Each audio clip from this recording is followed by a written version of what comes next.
ทุกคนคงหูว่าชีวิตครูทันแถวศึกษาเป็นแม่พิมพ์ของปวงประสาพัฒนาได้กล่าวก้าวเด่นเป็นเบ้าล่อล้อ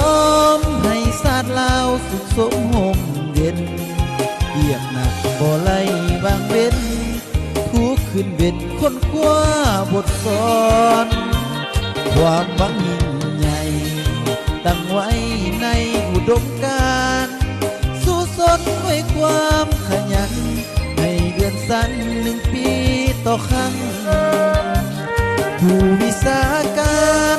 สำนานงานที่ใจเฝ้าฝัน3 ลักษณะ5 หลักมูลว่านั้นบ่เคยป่าวางท่องจำขึ้นใจจะขอหับใสด้วยใจซื่อตรงต่อซาจะบ่สวยใสโอกาสหน้าที่ไปทางบ่ดีเรื่องจรรยาบรรณของความเป็นครูบ่ไล่ห่าง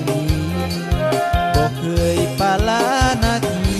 ในแต่ละปีให้มีผลงานเรียกงานหอบด้านจะก้าวผ่านด้วยความเข้มแข็งน้ำใจครูบ่ได้แห้ง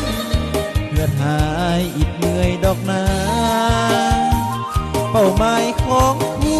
ให้สิทธิทุกคนมีการศึกษามีความรู้และภูมิปัญญา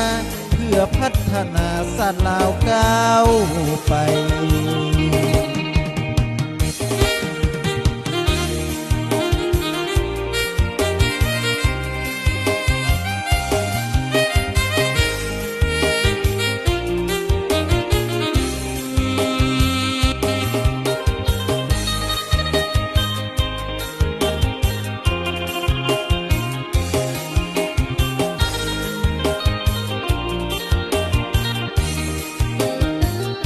จะขอหับใสด้วยใจซื่อตรงต่อซาจะบ่สวยใสโอกาสหน้าที่ไปทางบ่ดีเรื่องจรรยาบรรณของความเป็นครูบ่ไล่ห่าง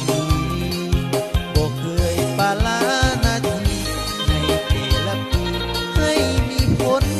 งานเรียกงานหอบด้านก้าวผ่านด้วยความเข้มแข็งน้ำใจครูบ่ได้แห้งเพื่อหายเหนื่อยดอกนาเป้าหมายของครูให้สิทธิทุกคนมีการศึกษา